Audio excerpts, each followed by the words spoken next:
Hello, future officers. 27 December 2024 চনৰ daily current affair এনালাইচিছলৈ সকলোকে স্বাগতম জনালো। যদিহে আপোনালোকে আমাৰ প্ৰিলিমছ ক্ৰেছ কোৰ্ছৰ বাবে ইণ্টাৰেষ্টেড তেনেহ'লে অতি সোনকালে ৰেজিষ্টাৰ কৰিবলৈ তলত দিয়া কণ্টেক্ট নাম্বাৰটিত যোগাযোগ কৰিব পাৰে। তাৰোপৰি কম্পিটিশ্যন কেয়াৰে আপোনালোকৰ বাবে APSC টেষ্ট সিৰিজ লৈ আনিছে, য'ত আপোনালোকে লাভ কৰিবলৈ সক্ষম হ'ব 40 টেষ্ট নতুবা 60 টেষ্ট। অফাৰ এভেইল কৰিবৰ বাবে কণ্টেক্ট নাম্বাৰটিত যোগাযোগ কৰিব পাৰে। ডক্টৰ মনমোহন সিঙৰ যিহেতু আমি গম পাইছোৱে, তেখেতৰ মৃত্যুৰ খবৰ নিশ্চয় সকলোৱে গম পায়। আমি সকলোৱে তেখেতৰ মৃত্যুত আমি দুখিত। তেওঁ এষাৰ কথা কৈছিলে, What we need is a dialogue among civilizations, and we need multiculturalism, respect for diversity, tolerance, respect for diverse faith. I honestly believe that history will be kinder to me than contemporary media. ইতিমধ্যে social media হওক বিভিন্ন মিডিয়াত বহু সময়ত আমি দেখা পাওঁ যে তেখেতক বহু সময়ত কেতিয়াবা ট্ৰল কৰা পৰ্যন্ত হয়। কিন্তু নিশ্চয় সকলোৱে গম পায় যে তেখেত আমাৰ ভাৰতৰ ইতিহাসত he has been one of the best finance minister in our country.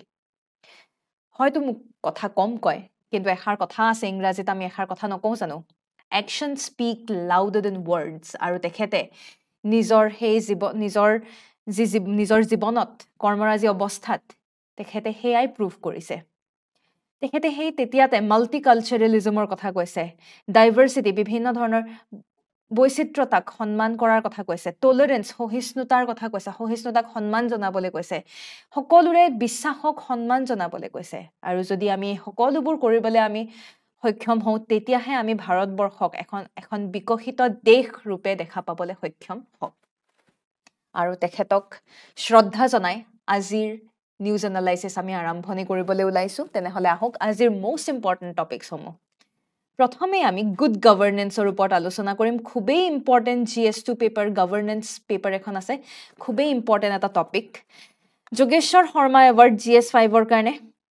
Rare earth element কিনো হয় GS1ৰ কাৰণে ইম্পৰ্টেণ্ট। OAE 1A কি হয় প্ৰিলিমছ পাৰ্চপেক্টিভত চাম, আৰু বিকশিত পঞ্চায়ত কি হয় আমি প্ৰিলিমছ পাৰ্চপেক্টিভত আমি চাবলৈ সক্ষম হ'ম। তেনেহ'লে আহক গুড গভৰ্নেন্সৰ ওপৰত এটি সুন্দৰ আৰ্টিকেল এটি আহিছে, ডিফিকাল্টিজ ইন গুড গভৰ্নেন্স বুলি এটি আৰ্টিকেল এটা আহিছে। এতিয়া বিশেষকৈ এই আৰ্টিকেলটোত গুড গভৰ্নেন্স ভালদৰে চৰকাৰ এখন চলোৱাত কেনে ধৰণৰ সমস্যাৰ সন্মুখীন হ'বলগীয়া হ'ব পাৰে আৰু সেই সমস্যাসমূহ আমি কিদৰে অতিক্ৰম কৰিব পাৰোঁ ইয়াৰ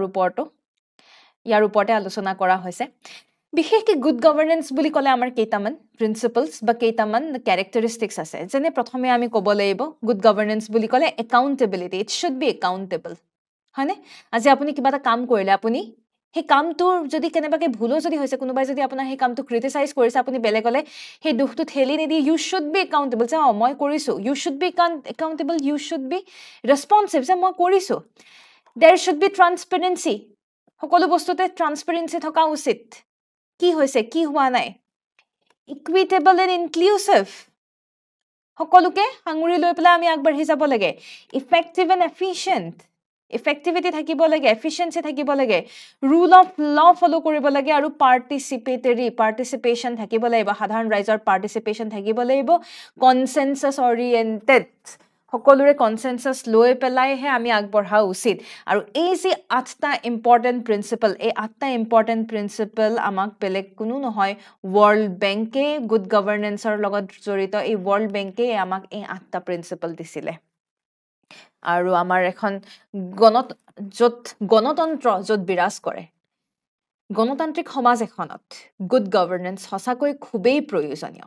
কিন্তু বৰ্তমান সময়ত কিছু ধৰণৰ চেলেঞ্জেছ আমি ফেচ কৰিবলগীয়া হৈছে, বিশেষকৈ systemic problems, socio' political problems, socio' economic issues, বিভিন্ন ধৰণৰ সমস্যা সমস্যাৰ সন্মুখীন হ'বলগীয়া হৈছে। প্ৰথমেই ক'ব লাগিব কৰাপশ্যনৰ বিষয়ে, ভ্ৰষ্টাচাৰ।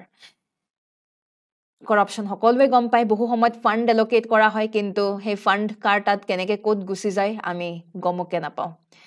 এতিয়া কৰাপশ্যন নাইকিয়া কৰিবৰ কাৰণে ন' ডাউট লোকপালৰ নিচিনা এনেকুৱা ধৰণৰ লোকপাল ইত্যাদি anti corruption initiatives, Lokpal act ইত্যাদি আহিছে, কিন্তু তথাপিও ক'ৰবাত নহয় ক'ৰবাত এই আইনসমূহ ভালদৰে এনফৰ্চ কৰাত ক'ৰবাত নহয় ক'ৰবাত ইচ্ছা পলিটিক্যাল উইলে নাই কাৰণ সকলো পলিটিক্যাল উইল থাকিব ক'ৰ পৰা politicians and everyone included they are corrupted corruption index যি ওলাইছিলে সেই ইণ্ডেক্স অনুসৰি আমাৰ ভাৰতৰ ৰেংক যদি চাই 193 আউট অফ 183 কাণ্ট্ৰি 183 ভিতৰত আমাৰ ৰেংক 193 ভাল নহয় আমাৰ rank so' India has huge numbers of corruption bureaucratic inefficiency বা bureaucratic hurdlesৰ কথা আমি ক'ব পাৰোঁ যেনে red tapeism আজি এখন বেঞ্চৰ পৰা সিখন বেঞ্চ আপুনি কিবা এটা কামৰ কাৰণে আপুনি আগবাঢ়ি গ'ল সেই কামটো নহৈছে ঢিলা inefficient বহুত বেছি আপুনি পেপাৰ ৱৰ্ক কৰিবলগীয়া হয় আজি এখন ডকুমেণ্ট সাবমিট কৰক এখন এটো কৰক হিটো কৰক এডমিনিষ্ট্ৰেটিভ প্ৰচেছবোৰ সেই কোন কাহানী বাৰে হয় ইয়াৰ বিনিময়ত কি হয় ইয়াৰ বিনিময়ত কামবোৰ দেৰিকৈ হয় লাহে লাহে হয় আপুনি কাম এটা কৰিব খুজিলে কাম এটা নহয় ইয়াৰ ভাল এক্সাম্পল হিচাপে আমাৰ ইজ অফ ডুইং বিজনেছৰ কথা ক'ব পাৰোঁ ৱৰ্ল্ড বেংকে 2020 চনত যি আমাৰ ইজ অফ ডুইং বিজনেছৰ ৰিপৰ্ট উলিয়াইছিলে সেই ইজ অফ ডুইং বিজনেছত ইণ্ডিয়াৰ ৰেংক বৰ এটা ভাল নহয় 63 ৰেংকত আমি আছোঁ ease of doing business no doubt improve হৈছে ৰেংক তথাপিও ইছ্যুজ আছে কিয় বিউৰ'ক্ৰেটিক হাৰ্ডলছৰ বাবে জুডিচিয়েল ডিলেজ এণ্ড বেকলগছ গম পায়নে এপ্ৰক্সিমেটলি টেকনিকেলি চাব গ'লে কমেও 4 to 5 মিলিয়ন কেছেছ পেণ্ডিং হৈ আছে জুডিচিয়াৰীত আজি ৰুল অফ ল বুলি ক'লে আজি ৰুল অফ ল আৰ্টিকল 14 যি আমাৰ ফাণ্ডামেণ্টেল আমাৰ মৌলিক অধিকাৰত আৰ্টিকল 14ত যে আমি ৰুল অফ ল'ৰ কথা আমি পঢ়োঁ সেই ৰুল অফ ল যি আইন সকলোৰে বাবে সমান এয়া কোনে নিৰ্ণয় কৰিব আজি কোনে পানিশমেণ্ট পাব লাগে নালাগে নিৰ্ধাৰণ কোনে কৰিব জুডিচিয়াৰী কিন্তু আজি জুডিচিয়াৰীতে যদি তাৰিখ পে তাৰিখ পেণ্ডিং কেছেছ যদি চলিয়ে থাকে কেনেকৈ হ'ব so there is a very important there is a utmost necessity য'ত আমি জুডিচিয়েল প্ৰচেছসমূহ আমি ষ্ট্ৰীমলাইন কৰাটো খুবেই প্ৰয়োজনীয় weak institutional framework কেপাচিটিৰ অভাৱ কেপাচিটি বিল্ডিঙত আমি ফ'কাছ কৰিব লাগে পলিটিকেল ইণ্টাৰফেৰেঞ্চ বহুত ৰিসোৰ্সেস সেই হিচাপত নাই একাউন্টেবিলিটিৰ অভাৱ অডিট ভালদৰে ইমপ্লিমেন্ট নহয় সিটিজেন চাৰ্টাৰ থাকিলেও মানুহে গমকে নাপায় ক'ত আছে সিটিজেন চাৰ্টাৰখন ক'বাত অকনমানিকে থাকিব বা কৰবাত থাকিব আমি দেখাই নাপাওঁ সাৰ্ভিস ডেলিভাৰীত অবভিয়াসলি ইনএফিচিয়েন্সি হ'ব তাৰ উপৰি আমি বহু সময়ত আমি দেখা পাওঁ পভাৰ্টি আমাৰ ইনইকুৱেলিটি এনে ধৰণৰ সমস্যাবোৰটো থাকেই সিটিজেনৰ মাজত আমাৰ নাগৰিকৰ মাজত সজাগতাৰ অভাৱ যাৰ কাৰণে যেহেতু এই বিষয়ত আমাৰ সজাগতাৰ অভাৱ আমি গম নাপাওঁ আমি ভালনাৰেবল এনেবোৰ ক্ষেত্ৰত আমি যথেষ্ট আমাৰ মাজত যদি সজাগতাই নাথাকে গুড গভৰ্নেন্সৰ লগত এই বিষয়ত আমাৰ যদি সজাগতাই নাথাকে আমি we are vulnerable most important কথা ডিজিটেল ডিভাইড আজি গাঁৱে ভূঞে যদি চাই গাঁৱে ভূঞে ইণ্টাৰনেট ব্যৱহাৰ কৰা মানুহৰ সংখ্যা কম আৰ্বান এৰিয়াত ইণ্টাৰনেট ব্যৱহাৰ কৰাৰ সংখ্যা মানুহৰ সংখ্যা বেছি ইণ্টাৰনেট যদি ভালদৰে যিসকলে ইণ্টাৰনেট ব্যৱহাৰ কৰে তেওঁলোকৰ এটলিষ্ট ই গভৰ্নেন্সৰ আইডিয়া আছে কিন্তু গাঁৱে ভূঞে মানুহে আজি ই গভৰ্নেন্সৰ ফেচিলিটি মানুহে ল'বই পৰা নাই ডিজিটেল ডিভাইডৰ বাবে সোশ্যাল আৰু কালচাৰেল বেৰিয়াৰ আছে কাষ্ট সিস্টেম আছে আমাৰ কমিউনেল ডিভাইড আছে হিন্দু মুছলমান খ্ৰীষ্টিয়ান কৰি পেলাই আমি ফুৰিছো জেন্ডাৰ বায়াসনেছ আছে পুৰুষ মহিলা পেট্ৰিয়াৰ্কিয়েল সমাজ আমাৰ পুৰুষতান্ত্ৰিক দেশ বুলি ক'ব লাগিব পপুলেশ্যন আৰ্বানাইজেশ্যন চেলেঞ্জ আছে আমাৰ পপুলেশ্যন ইমান বেছি যাৰ কাৰণে ৰিসোৰ্সেছৰ অভাৱ তাৰ উপৰি প্লেনিঙতো আমাৰ বৰ বিশেষ ভাল হয় ইনএফিচিয়েন্সি আমি দেখা পাইছো সেয়েহে আমি ফ'কাছ কৰিব লাগিব ওভাৰঅল আমি টেকনলজি হওক বা বিভিন্ন মেটাৰে আমি কিদৰে আমি গুড গভৰ্নেন্স যিহেতু ইমানবোৰ সমস্যা এই সমস্যাবোৰ আমি কিদৰে এই সমস্যাবোৰ আমি কেনেকৈ আমি সলভ কৰিম এই যিবোৰ সমস্যা এই সমস্যাবোৰকে আমি এই সমস্যাবোৰ সলভ কৰাতে আমি ফ'কাছ কৰিব লাগিব ৰাইট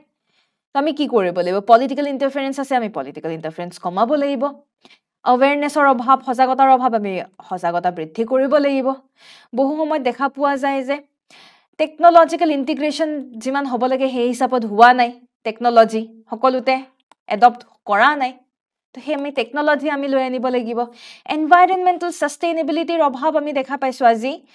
আমি একচুৱেলি কি ভাবোঁ আমি ভাবোঁ যে আমি কম সময়ত আমাৰ বিশেষকৈ পলিটিকেল পাৰ্টিয়ে শ্বৰ্ট টাৰ্ম গেইনছৰ কথা ভাবে যিমান দিন আমি আছোঁ সিমান দিন আমি নিজৰ কামটো কৰিব পাৰিলে মানুহৰ পৰা ভোটকেইটা পাবৰ কাৰণে মানুহে কামখিনি কৰিব কিন্তু লং টাৰ্মতে তাৰ কিবা নেগেটিভ ইম্পেক্ট হ'ব পাৰে সেয়া মানুহে ভাবি নাচায় ৰাইট তো এই ইছ্যুজবিলাক আমি ডিল কৰিব লাগিব সেইকাৰণে সলিউশ্যন হিচাপে আমি কি কৰিব লাগিব আমি ফ্ৰেমৱৰ্ক সমূহ আমি ষ্ট্ৰং কৰিব লাগিব ই-গভৰ্নেন্স আনিব লাগিব তেনে ক্ষেত্ৰতে মই RTPS পৰ্টেলৰ কথা ক'ব পাৰো ৰাইট টু পাব্লিক সাৰ্ভিস আমাৰ RTPS পৰ্টেলৰ কথা ক'ব পাৰো জুডিশিয়াল ডিলে সমূহ আমি এড্ৰেছ কৰিব লাগিব কেনেকে বৰ্তমান আৰ্টিফিশিয়াল ইন্টেলিজেন্সৰ আহিছে আৰ্টিফিশিয়াল ইন্টেলিজেন্সৰ সহায়ত আমি আমাৰ জুডিশিয়াল ডিলেই সমূহ আমি এড্ৰেছ কৰিব পাৰো বিউৰোক্ৰেটিক হাৰ্ডলছ বিলাক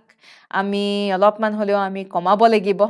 ইনক্লুসিভিটি আমি আনিব লাগিব মানুহৰ মাজত সজাগতা আনিব লাগিব এনভাইৰনমেন্টাল লস বোৰ সঠিকভাৱে আমি আনিব লাগিব এথিক্যাল পাৰ্সপেক্টিভ এথিক্যাল দিশ এটা আমি চাব লাগিব আৰু তেতিয়াহে গুড গভৰ্নেন্স আমি এনশ্যোৰ কৰিব পাৰিম চ্যালেঞ্জেস থাকিব কিন্তু সেই চ্যালেঞ্জেস সমূহক নেওচি আমি কিদৰে আগবাঢ়িব পাৰো হেয়া আমি চাব লাগিব আৰু এই চ্যালেঞ্জেস সমূহক নেওচি আমি আগবাঢ়িবৰ কাৰণে আমি ফোকাস কৰিব লাগিব চৰকাৰ আমাৰ সকলো সাধাৰণ ৰাইজ তাৰ উপৰি আমাৰ যি বুদ্ধিজীৱী সকলোৱে মিলি পেলাই একেলগে হাতে হাত ধৰি আগবাঢ়িলেহে আমি গুড গভৰ্নেন্স এচিভ কৰিবলৈ সক্ষম হ'ম ইয়াকে কৈ পেলাই মেইনছ প্ৰেক্টিছ কুৱেশ্যন এটা ৰখা হৈছে discuss the role of civil society and citizens in fostering good governance in India how can participatory governance strengthen democracy উত্তৰটি লিখিবলৈ চেষ্টা কৰিব তেনেহলে আমি আগবাঢ়িছো ইয়াৰ পিছৰটো নিউজলৈ যোগেশ্বৰ শৰ্মা এৱাৰ্ড সাহিত্যাচাৰ্য যোগেশ্বৰ শৰ্মা বঁটা নগেন শইকীয়া ডাঙৰীয়াই লাভ কৰিছে ডক্টৰ নগেন শইকীয়া তেখেতে লাভ কৰিছে আৰু এই এৱাৰ্ডটো আমাৰ দেওবৰীয়া বাৰ্তাই আসলতে ৰিলিজ কৰিছে তেখেত নগেন শইকীয়া বুলি ক'লে আমি নিশ্চয় তেখেত এগৰাকী সাহিত্য একাডেমী বঁটা প্ৰাপ্তক ডক্টৰ নগেন শইকীয়া তেখেতে লাভ কৰিছে Prelims practice question da apnalokor babe Dr. Nogen Hoikia, an eminent writer and author, was recently conferred with which of the following award? Uttorti amak comment section ot janabole napahoribo. Yar pisot ami agbahisu rare earth elements. Rare earth element buli kole bortoman ami hokolbe prithibir pray bhag dekhe clean energy t bisheshke focus kori ase aru clean energy t focus koribor karone ami clean এনাৰ্জিৰ এটা খুব ভাল example আমাৰ solar energy হয়নে solar energy কথা ক'ব পাৰো কিন্তু সোলাৰ এনাৰ্জিৰ কাৰণে আমাক সোলাৰ পেনেলছ সমূহ নালাগিব জানো এটা সোলাৰ পেনেলছৰ কাৰণে আমাক কি লাগিব আমাক সিলিকন লাগিব বা কিছুমান আমাক মেটেৰিয়েলৰ প্ৰয়োজন হ'ব এই পিভি সেলছ বিলাক সোলাৰ সেলছ বিলাক নিৰ্মাণ কৰিবৰ বাবে আৰু সেইবোৰ একচুয়ালি ৰেয়াৰ আৰ্থ এলিমেন্ট আৰু বৰ্তমান ৰেয়াৰ আৰ্থ এলিমেন্টৰ ডিমান্ড গ্লোবালি খুব বৃদ্ধি পাইছে টেকনিক্যালি চাব গলে আমাৰ ভাৰত যদি আমি চাওঁ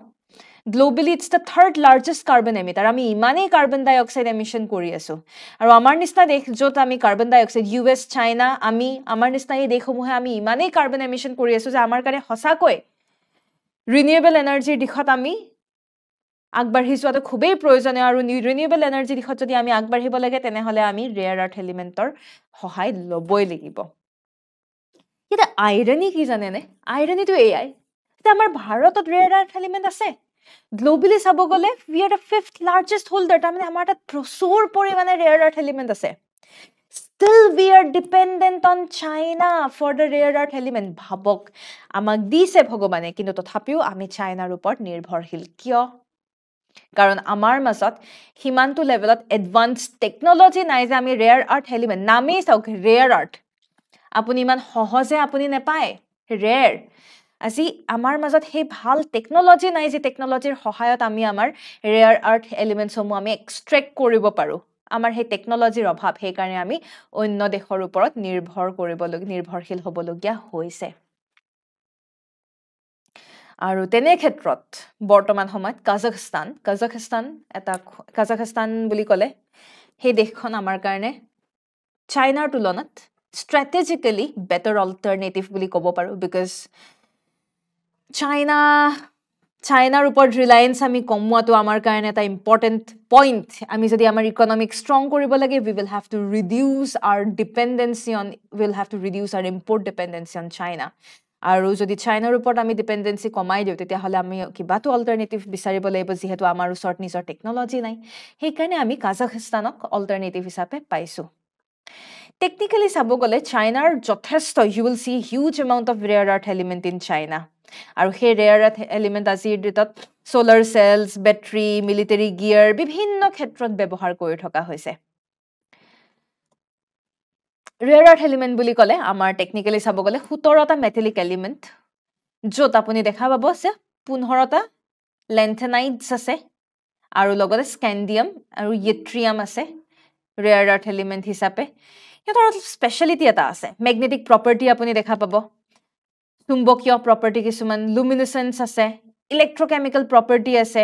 আজি সেইকাৰণে আমি আমাৰ মডাৰ্ণ টেকনলজিত আমি ব্যৱহাৰ কৰোঁ ইলেক্ট্ৰনিক্সত ব্যৱহাৰ কৰোঁ কম্পিউটাৰ ইত্যাদিত ব্যৱহাৰ কৰা হয় তো লেন্থেনাইডছ বুলি ক'লে এইকেইটা দেখিছে এইকেইটা এই 15টা আমাৰ লেন্থেনাইডছ ৰেয়াৰ আৰ্থ এলিমেণ্ট এই 15টা প্লাছ স্কেন্ডিয়াম আৰু ইট্ৰিয়াম এই দুটা তো টোটাল 17টা ৰেয়াৰ আৰ্থ এলিমেণ্ট আমি দেখা পাওঁ ৰেয়াৰ আৰ্থ কিয় কৈছে মই ইতিমধ্যে আপোনালোকক কৈছোঁ কাৰণ আমি ইমান সহজলভ্য নহয় আৰু এই মেপত চাওক চাইনাত 44 million ton rare earth element আপুনি পাব ফলোড বাই ভিয়েটনামতো প্ৰচুৰ পৰিমাণে আছে ব্ৰাজিলতো প্ৰচুৰ পৰিমাণে আছে ৰাছিয়াতো ভালে এমাউণ্টত ৰেয়াৰ আৰ্থ এলিমেণ্ট আছে ইণ্ডিয়াতো আছে তথাপিও চাওকচোন 1 2 3 4 5 হয় না we are the fifth largest technically আমাৰ পিছত অষ্ট্ৰেলিয়া তথাপিও কৰবাত নহয় কৰবাত we are unable to extract them আমাক দিছে তথাপিও আমি পৰা নাই সিগনিফিকেন্স হিচাপে চাব গ'লে আজিৰ ডেটত বিভিন্ন কামত ব্যৱহাৰ হয় বেটাৰী নিৰ্মাণ কৰিবৰ কাৰণে হওক বিভিন্ন ধৰণৰ mobile phone computer hard driver কাৰণে আমাক ৰেয়াৰ আৰ্থ এলিমেণ্ট লাগে ক্লিন এনাৰ্জিৰ কাৰণে মইতো ক'লোৱে পিভি চেলছ ইত্যাদি লগ বিভিন্ন বস্তুত আমাক ৰেয়াৰ আৰ্থ এলিমেণ্ট লাগিব ইণ্ডাষ্ট্ৰীত আমাৰ ব্যৱহাৰ হয় বিভিন্ন কাৰণত মেগনেট মেনুফেকচাৰ কৰিবৰ কাৰণে চুম্বক মেনুফেকচাৰ কৰিবৰ কাৰণে প্ৰয়োজন হয় ইস্যুজ ইমান সহজে আপুনি মাইন খান্দাটো ইমান সহজ নহয় এনভাইৰনমেণ্টেল ইম্পেক্ট আছে আপুনি যদি ৰেয়াৰ আৰ্থ এলিমেণ্ট এক্সট্ৰেক্ট কৰিবলৈ যায় দেৰ is a huge environmental impact radio' active element আপুনি লগতে পাব পাৰে য'ত যিসকল ব্যক্তিয়ে সেই মাইন এক্সট্ৰেক্ট কৰিবলৈ যাব তেওঁলোকৰ বহুত তেওঁলোকৰ হেলথত এটা ৰিস্ক আহি যায় বিভিন্ন ধৰণৰ বেমাৰ আজাৰে দেখা দিব পাৰে চাইনিজ ডমিনেন্স এটা বিৰাট ডাঙৰ মাৰ্কেট তেওঁলোকে দখল কৰি থৈছে ইতিমধ্যে ছাপ্লাই চেইনত কৰবাত নহয় কৰবাত চাব গ'লে চাইনাই যিহেতু দখল কৰি থৈছে তেওঁলোকৰ তাতে গোটেইখিনি ছাপ্লাই চেইন তাতেই গোটেইখিনি ৰেষ্ট্ৰিক্টেড হৈ গৈছে তো আপোনালোকৰ বাবে মেইনছ প্ৰেক্টিছ কুৱেশ্যন এটা ৰখা হৈছে What are the rare earth materials? Discuss their strategic and environmental significance with respect to India. উত্তৰটি লিখিবলৈ চেষ্টা কৰিব আৰু এইখিনিতে আপোনালোকক জনাই থওঁ যে যদিহে আপোনালোকে মেইন স্পেচিফিক গাইডেন্স প্ৰগ্ৰেমৰ বাবে আগ্ৰহী তেনেহ'লে অতি সোনকালে তলত দিয়া কণ্টেক্ট নাম্বাৰটিত যোগাযোগ কৰিব পাৰে বা ইয়াত দিয়া QR কোডটি স্কেন কৰি নিজৰ অফাৰটি এভেইল কৰি ল'ব পাৰে ইয়াৰ পিছৰ নিউজটো হৈছে OAE1A মাউণ্ট এচিবেটছু জাপানৰ যি মাউণ্ট এচিবেটছু সেই মাউণ্ট এচিবেটছুৰ যিসমূহ ফসিলছ আৰু ৰকসমূহ অলপমান এনালাইজ কৰি পেলাই আমি ইণ্টাৰেষ্টিং এটা ইনফৰমেশ্যন ইণ্টাৰেষ্টিং তথ্য এটা পাইছোঁ যিসমূহ ফসিল বা ৰকছ যি সেই মাউণ্ট এচিবেটছুত পোৱা গৈছে সেই মাউণ্ট এচিবেটছুৰ সেই ফসিল বা ৰকসমূহ বহু পুৰণি কেতিয়াৰ OAE1A মানে অ'চেন এনক্সিং ইভেণ্ট 1A ৰ সময়ৰে হয় Ocean Anoxic Event কেতিয়া হৈছিলে বহু বছৰ আগতে প্ৰায় কিমান মিলিয়ন 145 মিলিয়ন ইয়াৰ্ছ আগতে আমাৰ সেই সময়তে এই টাইম পিৰিয়ডটো আহিছিলে য'ত সাগৰৰ যিমানবোৰ মানে অক্সিজেন আছিলে সাগৰত মহাসাগৰত ওচেনত যিবোৰ অক্সিজেন আছিল অক্সিজেন সব নাইকিয়া হৈ গৈছিলে ভাবক আৰু যাৰ বাবে মেৰাইন ইকোচিষ্টেমত বিৰাট ধ্বংসকাৰী মানে সিচুৱেশ্যন আমি দেখা পাইছিলোঁ আৰু হেয়া কিয় হৈছিলে মেছিভ ভলকানিক ইৰাপশ্যনছ হৈছিলে সেইকাৰণে অগ্নিয়াগিৰিৰ বাবে হওক আৰু সেই ভলকানিক ইৰাপশ্যনে কি কৰিলে আল্টিমেটলি হিউজ এমাউণ্টত কাৰ্বন ডাই অক্সাইড এমিশ্যন কৰিলে যাৰ বাবে গ্লোবেল ৱাৰ্মিং দেখা পোৱা গ'ল আৰু অক্সিজেন গ্লোবেল ৱাৰ্মিঙৰ ফলত লাহে লাহে সাগৰ মহাসাগৰৰ অক্সিজেন নাইকিয়া হ'বলৈ আৰম্ভ হৈ গ'ল ভাবক এনেকুৱা ইভেণ্টো হৈ গৈছে সেইকাৰণে আমি কৈছোঁ ওচেন এনঅক্সিক ইভেণ্ট এনঅক্সিক মানে কি এনঅক্সিয়া মানে য'ত অক্সিজেন নাথাকে ওচেনত অক্সিজেন নাইকিয়া হৈ গৈছিলে সেইকাৰণে এনঅক্সিক মেৰাইন বেচিন বুলি কৈছোঁ য'ত অক্সিজেনে নাই আনহাতে আমি কি দেখা পালোঁ কাৰ্বন ডাই অক্সাইড আমি দেখা পালোঁ কাৰ্বন ডাই অক্সাইড এমিশ্যন হ'ল ভলকানিক ইৰাপশ্যনৰ পৰা আৰু সেই কাৰ্বন ডাই অক্সাইড আৰু পানী মিহলি হৈ পেলাই কাৰ্বনিক এচিড ফৰ্ম হ'বলৈ ধৰিলে কাৰ্বন ডাই অক্সাইড আৰু ৱাটাৰ মিহলি হ'লে কাৰ্বনিক এচিড ফৰ্ম হয় আৰু সেই কাৰ্বনিক এচিডে কি কৰিলে কাৰ্বনিক এচিডে আমাৰ সাগৰীয় যি জীৱ জন্তু সেই সাগৰীয় জীৱ জন্তুৰ যিবোৰ শেলছবোৰ যে থাকে সেই শেলছবিলাক ধ্বংস কৰিবলৈ আৰম্ভ কৰিলে যেনে আজি আমি কৰেলৰ কথা যদি কওঁ corals are made up of calcium carbonate হয়নে calcium carbonate আছে শেল সমূহত সিহঁতৰ যিটো বাকলি বুলি আসলে নকয় শেল আৰু ওপৰৰ যিটো শেল আৰু ৰাইট প্ৰটেক্টিভ লেয়াৰ সেই যেহেতু ক্যালসিয়াম কাৰ্বনেট আছে সেই ক্যালসিয়াম কাৰ্বনেট ডিজলভ হ'বলৈ সেই ক্যালসিয়াম কাৰ্বনেট গলিবলৈ আৰম্ভ কৰিলে কত কাৰ্বনিক এসিড পাই পেলাই অবভিয়াস কথা কাৰ্বনিক এসিড এটো গলাবই আৰু তেনেকে লাহে লাহে লাহে লাহে অক্সিজেনো কমিবলৈ আৰম্ভ কৰিলে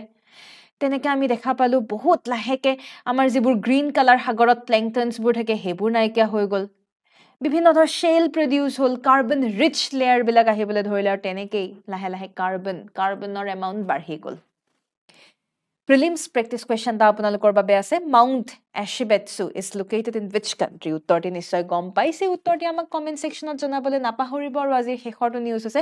বিকশিত পঞ্চায়ত আমি অকল বিকশিত ভাৰতৰ কথা পাতিলেই নহব বিকশিত ভাৰতৰ কাৰণে আমি বিকশিত পঞ্চায়তৰ কথা ক'ব লাগিব আৰু বিকশিত পঞ্চায়ত কৰ্মযোগী ইনিচিয়েটিভ বিশেষকে আমাৰ গুড গভৰ্নেন্স ডে আমাৰ উদযাপন কৰা হৈছে গুড গভৰ্নেন্স উপলক্ষে বিকশিত পঞ্চায়ত কৰ্মযোগী ইনিচিয়েটিভ লঞ্চ কৰা হৈছে